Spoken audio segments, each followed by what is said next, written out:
예, 오늘은 레위기 18장 자료 두 번째 자료 가지고 말씀 나누도록 하겠습니다. 이번 자료도 양이 많아서 빨리빨리 해야 오늘 다 마치겠네. 자, 오늘 나누고자 하는 말씀의 중심은 영적 애굽, 영적 소돔의 사악함에 관한 말씀인데, 레위기 18장에는 애굽의 모든 율례, 그 다음에 가나안의 그런 악행 이런 것들을 본받지 말고 하나님이 정하신 율례와 규례를 따르라 그렇게 했는데, 애굽의 그런 악함, 그 다음에 가나안의 악함이라는 것은 계시록에서는 세상 나라와 세상적인 교계, 기독교계를 영적 애굽이요 영적인 소돔이다 이렇게 이제 해석을 해놨기 때문에 이들은 레위기 18장 말씀을 영적으로 적용하는 법을 이제 금방 이해하시면 되겠어요. 성경은 하나님의 신이 함께 하실 수 없는 사람을 육체라고 하셨는데, 육체의 영에는 생명력이 없고 혈과 육에 연합된 혼생명인 육신에 있는 자들, 신약 성경에는 영에 있는 사람, 육신에 있는 사람이라는 용어가 나오죠. 곧 육신에 있는 사람이라는 것은 짐승인간인 것이죠. 껍데기는 사람으로 보이지만 그 마음은 짐승의 마음을 받은 사람이다, 그런 뜻이에요. 육적 자아의 본능대로 사는 사람이다 이렇게 말하죠. 육신의 법을 따르는 사람들은 하나님의 법을 지킬 수도 없고 하나님을 기쁘시게 할 수도 없다. 이게 이제 신약에 이미 이런 모든 해석 설명이 다 나와 있어요. 육체의 생명은 짐승의 생명과 동일하니 짐승의 피 곧 짐승의 생명과 영적 생명은 상통할 수 없습니다. 지난 시간에 강조해서 말씀드린 것처럼 근친 관계를 어떤 경우는 허용을 하시고 어떤 경우는 왜 허용을 안 하셨을까, 이것을 우리가 깊이 생각해 봐야 되는데, 생명의 흐름이 같아야 상통할 수 있는 것이다 하는 거예요. 그러니까 영과 육은 절대로 상통이 안 되니까 그 영과 육이 근친교배로만 안 된다는 것이죠. 성령은 영과나 연합이 돼서 한 영으로나 흘러갈 수 있다, 그런 말이에요. 자, 고린도전서 10장 16절, 우리가 축복하는 바 축복의 자는 그리스도의 피에 참여함이 아니며, 짐승의 피와 그리스도의 피는 이제 완전히 대비되는 용어죠. 우리가 떼는 떡은 그리스도의 몸에 참여함이 아니냐. 여기 예수의 몸과 그리스도의 몸이라는 건 현격한 차이가 있는 거죠. 인자 예수의 몸은 독생자로 오셨던 말씀이 육신이 되어 오셨던 예수의 몸을 말하는 거고, 그리스도의 몸이라는 것은 구속을 이룬 다음에 살려주는 영이 되어서 모든 믿는 이들과 연합되어져서 한 영이 된 사람들을 모아서 교회로 세우셨는데, 교회가 그리스도의 몸이에요. 이게 인자 예수의 몸과 그리스도의 몸은 전혀 다른 용어죠. 골로새서 2장 17절, 이것은 장래일의 그림자이나 그런 앞에 쭉 안식일, 절기 이런 걸 쭉 설명한 다음에, 그런 것들은 장래일에 대한 그림자였다. 구약 성경의 안식일, 절기 이런 것은. 그런데 몸은 그리스도의 것이다 이렇게 표현했어요. 여기 몸이라는 것은 그리스도의 몸은 교회를 지금 말하는 거예요. 이게 교회를 통해서 장래 이루어질 것이 안식일, 절기 이런 것들이 장래에 이루어질 것이다, 이 말이죠. 성경에서 머리와 몸이라는 용어는 한 남편과 한 아내라는 기본 개념에서 비롯되며, 한 머리, 한 몸 이렇게 하면 아담 부부가 기초죠, 성경에서는. 전 뼈와 살의 연합으로, 육신적인 표현이니까 그렇게 표현을 했지만 실제로는 그리스도의 영과 사람의, 구속받은 사람의 영이 연합해서 한 영이 되는 것을 지금 강조한다 이 말이죠. 구약 성경은 한 육체가 되는 걸 강조하죠. 용어 자체가 한 육체가 된다 이렇게 했는데 신약에서는 주합하는 자는 한 영이다 이렇게 표현을 했어요. 그러니까 이걸 잘 구분을 하셔야 되겠어요. 창세기 2장 22절로 24절, 여호와 하나님께서 그 사람에게서 빼내신 갈빗대로 여자를 건축하시고 그 여자를 그에게 데려왔다. 이 회복력은 그라고 하는 관사를 정확하게 넣어서 표기를 잘했어요. 그 사람이라는 것은 구속사의 첫사람인 아담을 강조하는 말이에요. 관사를 의도적으로 붙인 거예요. 그리고 여자도 그 여자라고 한 것은 창세기 1장에서 하나님의 형상과 모양으로 만들어진 남자와 여자를 만드시고 했을 때 거기에 그 한 남자와 한 여자가 그라고 하는 관사를 딱 붙여놓는단 말이야. 이것은 그리스도와 교회에 대한 구약 성경은 모형, 예표였던 것이죠.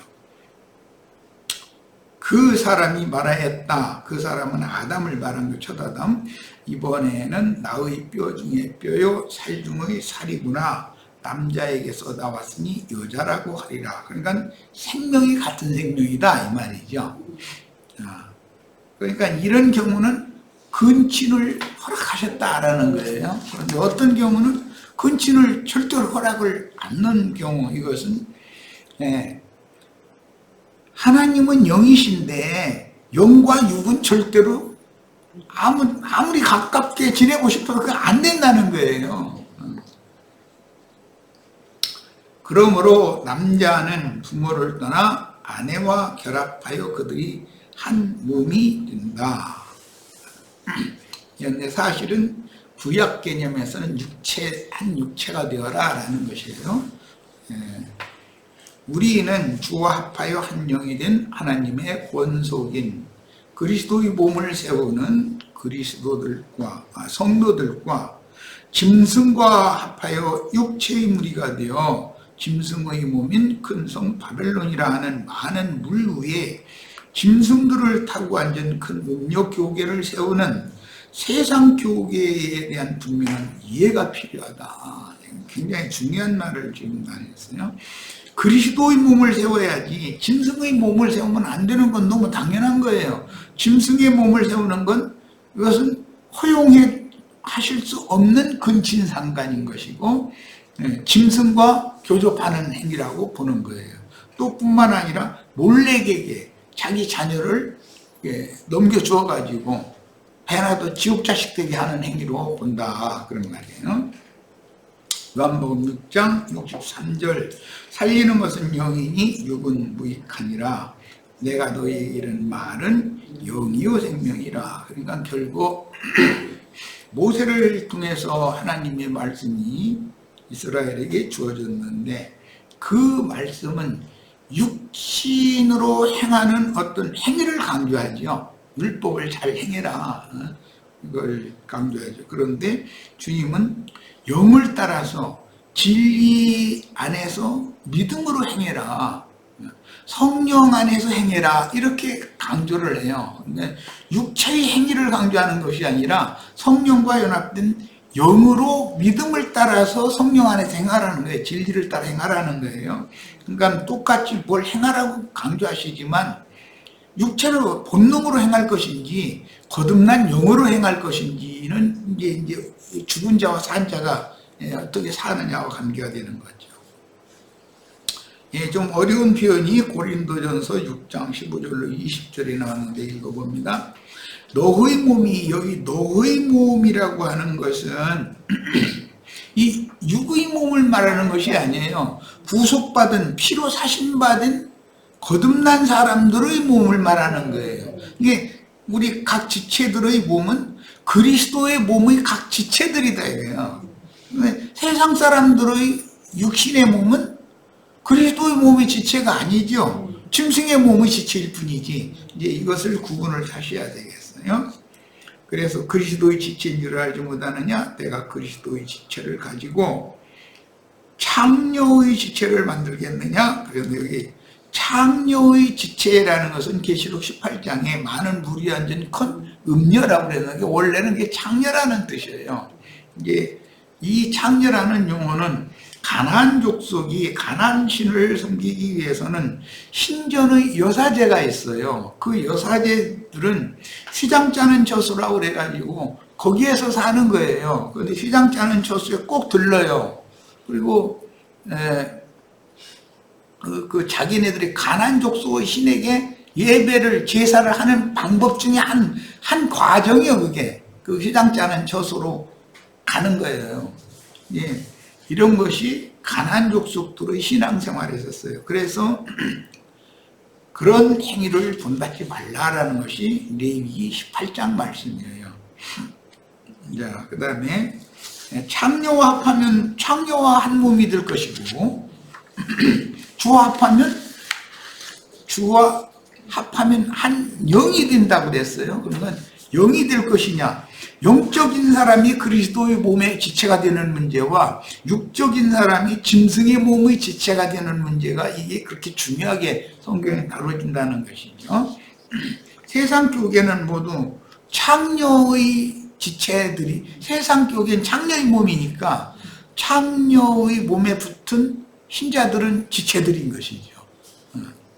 누구는 그 창녀의 몸에 눈 노릇도 하고 귀 노릇도 하고 입 노릇도 하고 뭐 이제 여러 가지 하는데 주로는 이제 거기 그 음녀의 일곱 머리라고 하는 땅의 왕족들이라고 하는 일곱 짐승들 그들이 거기에서 창녀의 머리 노릇을 하잖아요.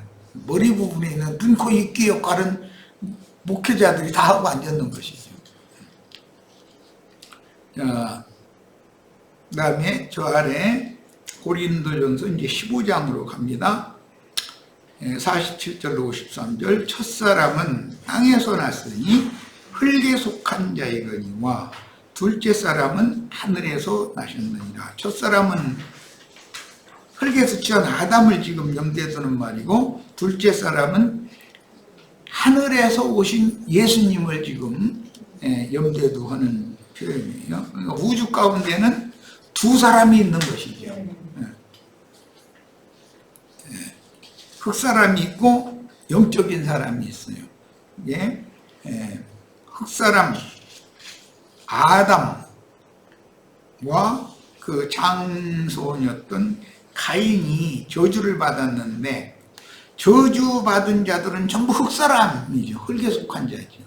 그런데 저주를 변하여 복이 되도록 바꾸셨는데 이제 아담의 저주를 아브라함의 복으로 이제 바꾸신 건 구약 성경이고 신약 성경에 와서 그 사실을 영적으로 실현한 분이 예수 그리스도죠. 인자 예수로 오셔서 살려주는 영이 되신 거예요. 이게 지난번에 그 뭔가 때문에 내가 여호와 증인들이 아버지, 아들, 뭐 성령 이 얘기를 그 사람들은 세상의 무슨 그 계대 아버지, 아들, 그 다음에 손자 뭐 이런 식으로 생각을 하거든. 그런데 그거는 다 육에 속한 사람들이기 때문에 그러는 거예요. 성경의 의도라는 것은 아들이라는 말은 뭐가 돼서 나타난 상태를 말하는 거예요. 나타났다예요. 나타났다. 그러니까 말씀이 육신이 되어서 오신 분이 인자 예수죠. 그 인자 예수가 구속을 이루시고 마지막 아담은 살려주는 영이 되었나니. 그러니까 예수님은 두 번 되셨죠. 말씀 육신이 되셨고 구속을 이룬 다음에는 또 살려주는 영이 되셨어요. 두 번의 과정 되심이 아들, 성령 이렇게 말을 하는 것이지 무슨 촌수로 따져서 아버지 그 여호와 증인들 아버지 하나님은 여호와 아들은 누구냐 그러면 예수 그러면 성령은 뭐냐 성령은 신도 아니고 그냥 바람이요 능력 용왕 뭐 이러고 앉았거든.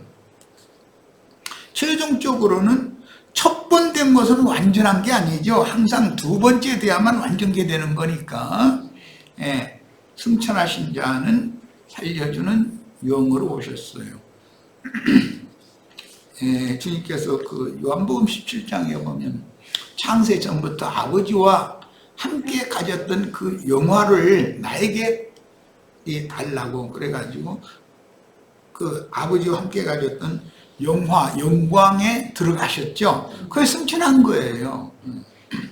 그 하늘과 땅의 모든 권세를 가지고 주님이 그 영으로 오셔서 지휘자들에게 숨을 불어넣어 주셨어요.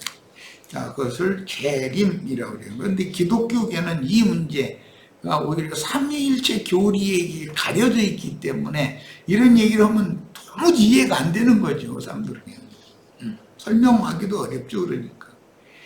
자, 48절, 무릇 흙에 속한 자들은 아담 계열에 속한 첫사람에 속한 사람들은 그 말과 같은 거죠. 흙에 속한 자와 같고 첫 아담과 같고, 무릇 하늘에 속한 자들은 승천하신 그리스도 그분에게 속한 이와 같으니 우리가 흙에 속한 자의 형상을 입은 같이, 껍데기는 그렇게 돼 있죠.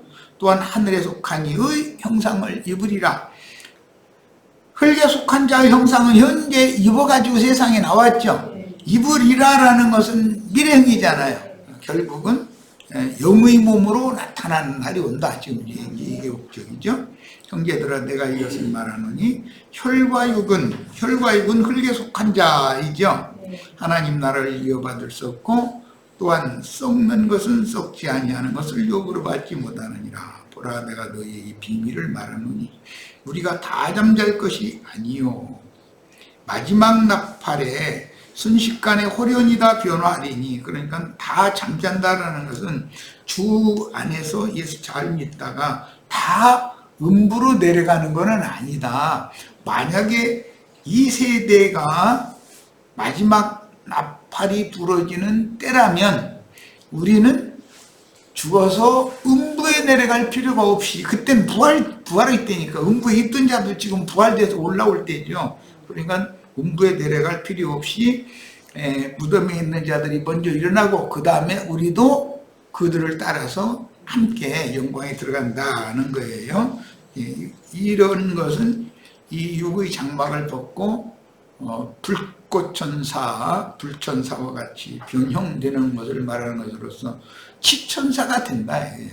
우리들이 다 영원한 세계에서 영생하려면 천사와 동등된 그런 몸을 입어야지 육의 몸을 입고는 영생할 수 없는 거죠. 그런데 이런 사실은 너무 간단한 얘기인데도 기성교계에서는 이런 얘기를 하면은 자기네들은 죽지 않고 육신이 보면 어떻게 호련히 변화돼서 뭐 휴거돼가지고 어디 좋은데 어디로 가고 자꾸 이런 생각이 잡히다 보니까 그 혼잡한 그런 교리가 그 사람들의 신앙을 엉망으로 만들어놔 버린 거죠. 지금 이걸 우리는 바로잡아야 될 사명을 지금 맡아 가지고 있는 거예요. 53절, 이 썩을 것은 혈육의 육신의 몸이죠.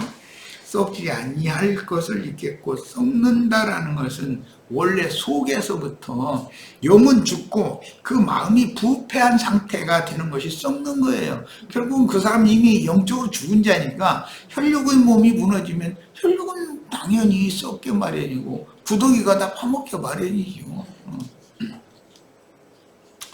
자, 그리스도의 것이 된 하나님의 사람이라면 자신이 지금 누가 보낸 사자를 통해서 무슨 나팔 소리를 듣는지를 분별할 줄 알아야 된다. 믿는 사람인데 창공 하늘 어디에서 막 천사들이 막 나팔 불어가면서 막 주님 모시고 내려온다 이러고 지금 믿는다 그러고 앉았는 거잖아요. 예수님이 유대교인들을 찾아오셔가지고 나팔 불러 오신 거예요. 나팔 불러.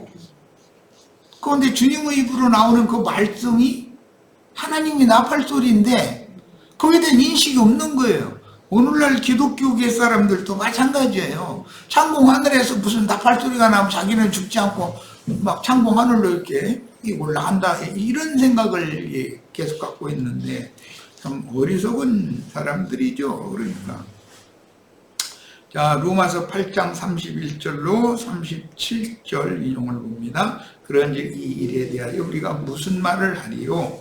만일 하나님이 우리를 위하시면 누가 우리를 대적하리요? 예, 그러니까 마귀의 사자들인, 사탄의 사자들인 율법 지도자들이 아무리 너는 전에 창녀했었고, 너는 전에 세리했었고, 너는 전에 이런 여러 가지 유의 그 범죄를 저지른 죄인이지 않냐고 아무리 정죄를 해도 우리들은 그 정죄를 받아들이면 돼야 안 돼요? 절대로 안 돼요. 주님께서 이미 나의 그런 모든 죄과들을 대신 짊어지고 죄빚을 대신 다 갚아버렸는데 누가 정죄를 또 하냐 이거요. 하나님은 나를 의롭다고 여겨주시는데 목사나 신부가 당신 죄인 아니냐 헌당해서 죄인이 되는 거 아니죠. 하나님이 너는 죄인이야 하면 죄인인 거고 너는 의인이야 하면 의인인 거예요. 그것은 나의 상태가 어떠냐에 따른 것이 아니라 하나님의 말씀이, 하나님의 법칙이 그렇다 이거예요. 자기 아들을 아끼지 아니하시고 우리 모든 사람을 위하여 내주시니까 어찌 그 아들과 함께 모든 것을 우리에게 주시지 않겠느냐. 우리에게 모든 것을 주신다는 건 이제 유업으로 주신다는 말인데, 이게 새하늘과 새 땅의 모든 것들을 우리에게 기업으로 주는 것은 이미 하나님의 약속이죠. 이것이 믿어져야 되는 거예요. 이게 하나님의 약속을 기업으로 받는 거예요. 실제로는.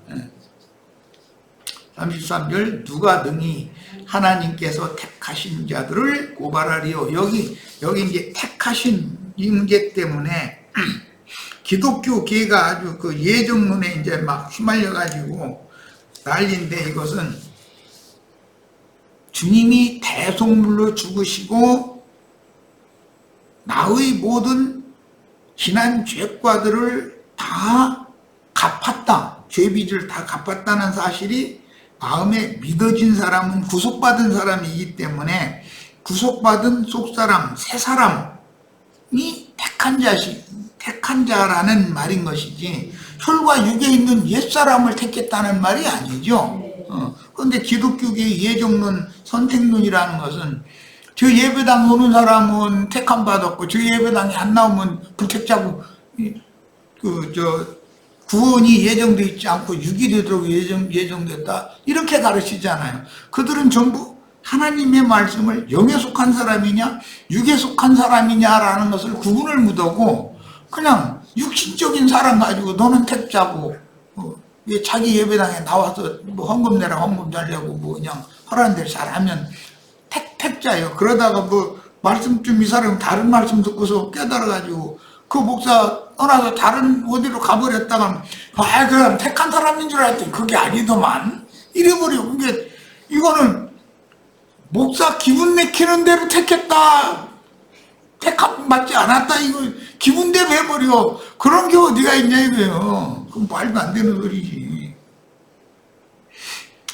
하나님은 아담을 통해서 혈과 육이 있는 사람으로 먼저 태어나게 하고 그 다음에 복음이 믿어진 속사람을 영원한 기업을 상속해 주도록 예정해 놓으셨고 그 속사람을 하나님의 아들로 택해놨다는 뜻인 거예요. 그런 뜻이지 무슨 누구는 얼굴 이쁘니까 뭐 돈 많으니까 택하고 그런 말은 아니잖아. 목사들은 얼굴 반반하고 돈풍이나 있어가지고 이렇게 돈 잘 내고 그런 사람은 꼭 택정 받고 당신 구원하기로 하죠. 창세 전부터 예정해놨대. 그냥 그러다가 저 사람 뭔가 틀렸다고 해가면서 나가면은 욕을 바가지로 뽑혀가면서 그 구원받기로 예정된 사람이 아니라고 그냥 불택자에 또 막 이러고 앉았어. 이게 말도 안 되는 소리죠. 누가 정죄하려 죽으실 뿐 아니라 다시 살아나신 이는 그리스도 예수시니 그는 하나님 우편에 계신 자요 우리를 위하여 간구하시는 자시니라. 하나님은 항상 둘째 것을 택하셔요. 둘째 것을 영원한 죽음이 없는 새세계의 기업을 상속해 줄 것을 약속을 하셨고 그렇게 예정이 돼 있어요. 둘째 것이어야 돼요. 첫 아담이 아무리 선행을 하고 옳은 일을 많이 하다가 죽었어도 첫 아담은 절대로 영원한 세계를 상속받을 수 없어요. 반드시 둘째 사람 예수 그리스도 안으로 돌아와야 돼요. 예수 그리스도를 택하신 거예요. 아담을 택한 게 아니라 영원 세계를 상속해 주실 상속자로는. 자, 누가 우리를 그리스도의 사랑에서 끊으리요? 앞에 누가 우리를 정죄하리요? 이랬는데 이것은 레위기 18장에 가장 중요하게 여기는 게 뭐죠? 들춰내지 말아라. 드러내지 말아라. 그 사람 하체를 드러내지 말아라. 드러내지 마. 계속. 그러니까 왜 그래요? 주님이 그가 그런 연약함과 그런 범죄 행위를 많이 한 사람인 걸 뻔히 알지만 지난 죄들에 대해서 간과하시고 없던 걸로 해버리시고 그 근거는 그 아들을 보내서 대속 제물로 드려지게 하시고 예수 그리스도가 십자가에서 이 정죄하고 판단하고 하는 이런 비판의 말을 함부로 하는 사람들의 정죄로부터, 즉 율법의 저주로부터 해방시켜줬단 말이에요. 이 사실을 분명히 믿은 사람은 사탄의 사자들이 정죄하거나 말거나 그건 아무 상관없는 일이요. 하나님이 의롭다 하시는데 누가 인간이 너 의롭다 불의하다 한다고 해가지고 거기에서 좌지우지 되는 게 아니죠. 최종 하나님의 재판이라는 것은 하나님의 법대로 하는 거니까, 진리대로 판단하는 거니까, 환난이나 권고나 박해나 기근이나 적신이나 위험이나 칼이랴 기록된 바 우리가 종일 주를 위하여 죽임을 당하게 되며 도살당할 양같이 여김을 받았나이다 한것 같으니라.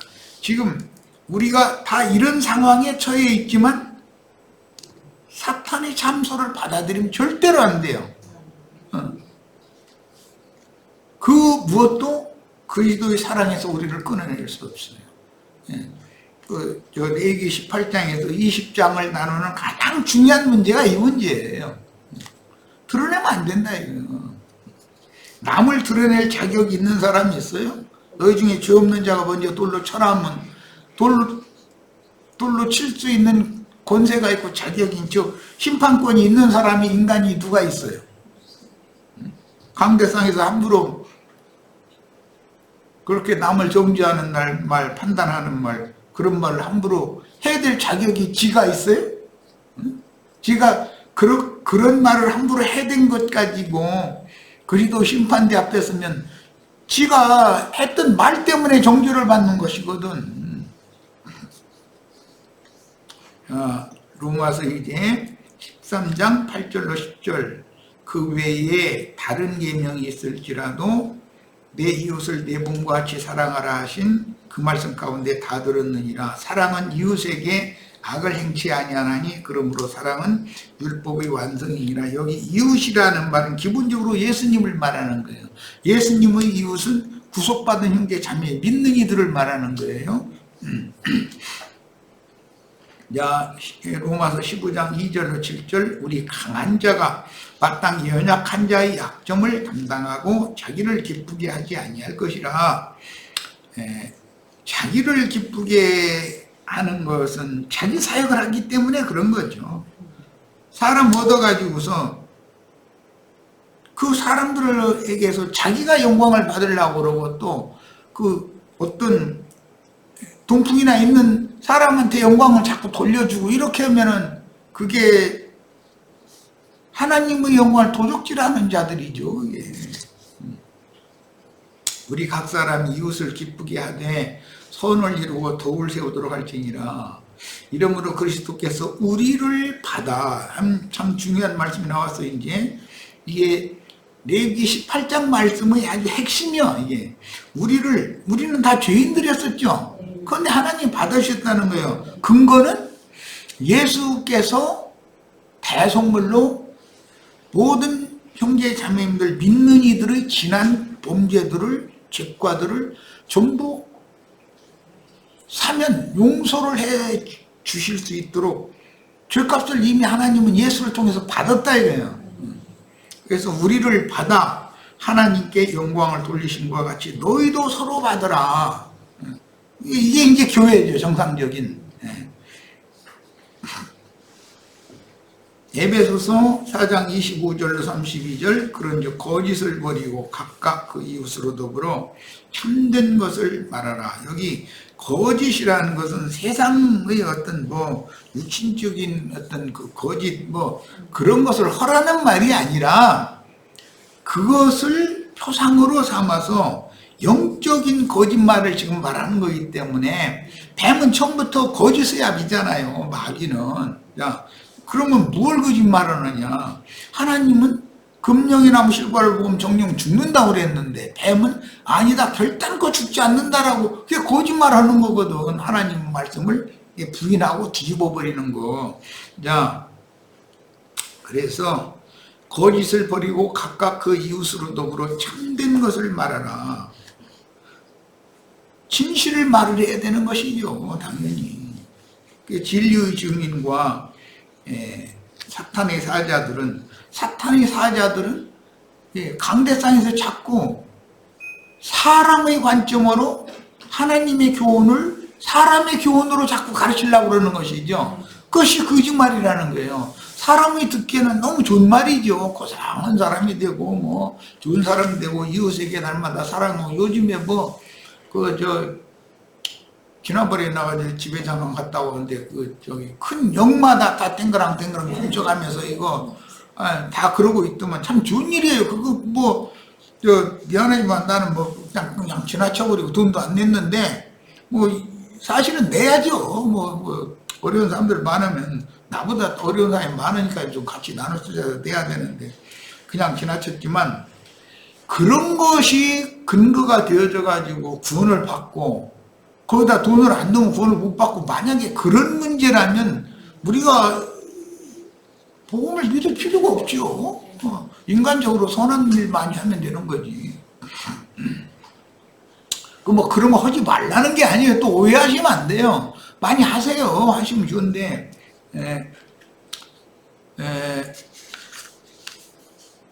그런 것이 자기의 자긍심이 든다든지 그런 것이 근거가 되어져 가지고 하나님 앞에 떳떳하게 설 수 있는 무슨 근거가 된다든지 그러면 이 복음 말씀이라는 게 아무 의미가 없어져 버리는 것이죠. 자, 야고보 4장 11절로 12절입니다. 형제들아, 피차에 비방하지 말라. 피차에 비방한다라는 것은 드러내는 것이죠. 근데 28장에서는 드러낸다, 하체를 드러낸다는데, 영적으로는 양심을, 생명의 처소를 드러내는 것이고, 양심이 다 나의 옛사람을 생각해 보면 양심이 떳떳한 사람이 있어요? 다 부끄럽죠? 그러니까 그런 걸 뻔히 알면서도 그 사람을 받아주셨기 때문에 하나님이 받으신 그 불쌍한 영혼을 사람의 기준으로 함부로 판단하고 비판하면 안 된다 이 말이거든. 지금 형제를 판단하는 자는 여기 무슨 이방인을 판단하는 얘기가 아니에요. 육에 속한 사람을 판단하고 말고 그 얘기가 아니에요. 형제라는 건 교회 안에 들어온 사람들이잖아요. 형제를 판단하는 자는 율법을 비방하고 판단하는 것이라, 네가 만일 율법을 판단하면 율법의 준행자가 아니요 재판자로다. 입법자와 재판자는 오직 하나이시니 능히 구원하기도 하시며 멸하시기도 하시느니라. 너는 누구간데 이웃을 판단하느냐. 레위기 18장의 핵심을 지금 신약성경에서 여러 구절을 같이 우리가 살펴봤습니다. 자, 이제 4페이지로 합니다.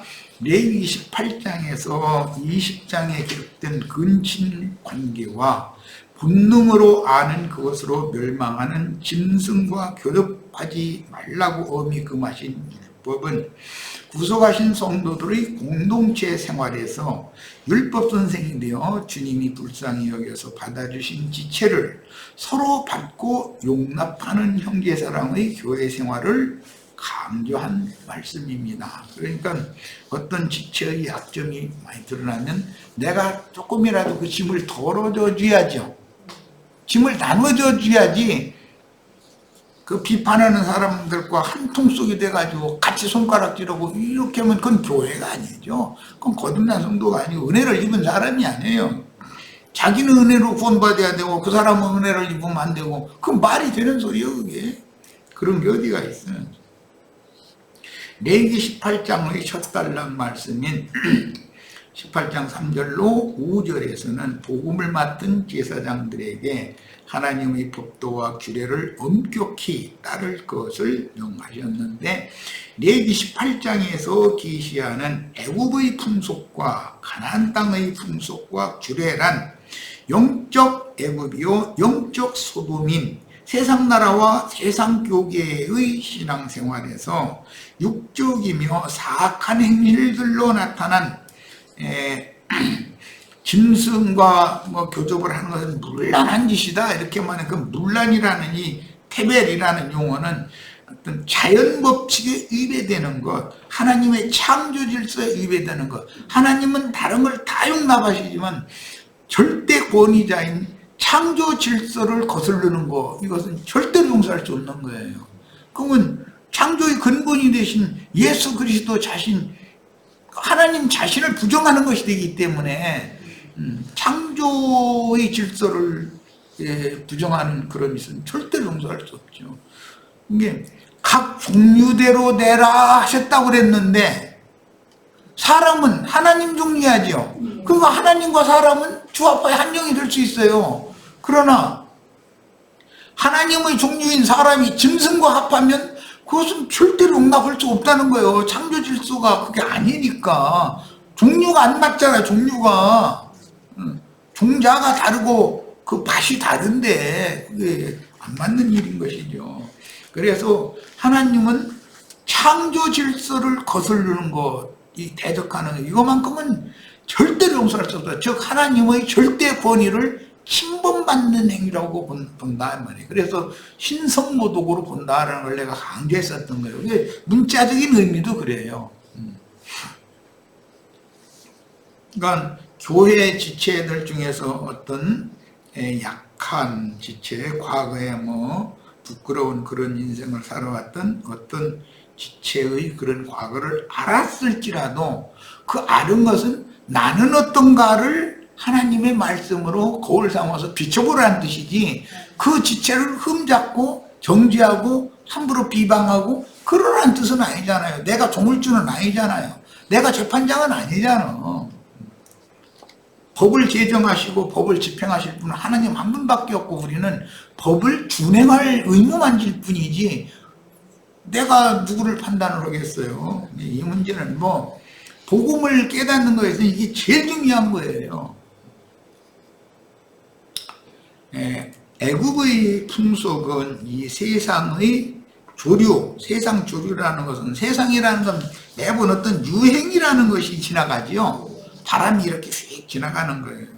쉽게 말하자면 바지 길이가 길었다가 치마 길이가 질질 끌리게 흙먼지 다 그냥 끌고 다니게 만들었다가 이제는 점점 짧아지다가 이제 팬티와 비슷하게 만들어가지고 그래서 그걸 사진 찍는 또 애들이 있어가지고 그랬다고 다 잡아다가 그냥 벌금 물렸다고 그랬었는데 이제 그러다가 이제 점점 또 길어져 또 치마가 길이가 이런 것이 이게 유행이다. 이게 유행. 그 세상의 흐름이라 조류라고 그래요. 할머니들도 입술에다가 거무스러운 이상한 그런 거 그냥 발라대. 그 좀 안 어울리잖아. 그게 할머니면 할머니답게 좀 연하게 어떻게 하는 방법이 있으면 그렇게 하시든지 아니면 입술이 부르튼다든지 안 좋으시면 어떤 그걸 이렇게 부드럽게 해주는 그런 연구제도 많이 있을 텐데 그런 걸 좀 바르셔도 되는데 할머니가 이상한 거 바르고 막 나타나서 막 해서 하면 좀 다른 사람들이 볼 때 좀 심한 것 같다 그럴 거 아니야. 그리고 세상의 유행에 따르는 사람들은 그 아가씨들이 막 그냥 여러 가지 시장을 여러 가지 하고 막 하는데, 남자들은 그런 사람하고는 결혼 안 씁니다. 그냥 눈요깃거리로 이렇게 그냥 보는 것 뿐이지, 그런 사람하고 결혼하려고 하는 사람은 없어요. 응? 아가씨들 연애할 때는 이상하게 하고 나가지, 막, 그럼, 청년이 좋아할 것 같아서 절대 그러지 않아요. 이제 이런 것도 다 배워야 돼. 다, 사람이라는 것은, 저 사람은 내 부인이 되고 내 자식들을 낳을 사람인데, 그 이상한 짓 하고 다니는 사람을 아내로 맡고 싶은 사람이 어디가, 본능에서 그게 안 맞는 것이지. 다른 때는 화려하게 꾸몄을지라도, 그 청년 만나러 데이트하러 나갈 때는, 맞아, 수수하게, 예, 그렇게 하고 나가고, 말도 지나친 말 함부로 해야 되고, 묻지도 않는 말 했었고, 그러면 결혼 못해. 꼭 할 말만, 여자들이 말만 하면 남자는 싫어하는 거거든.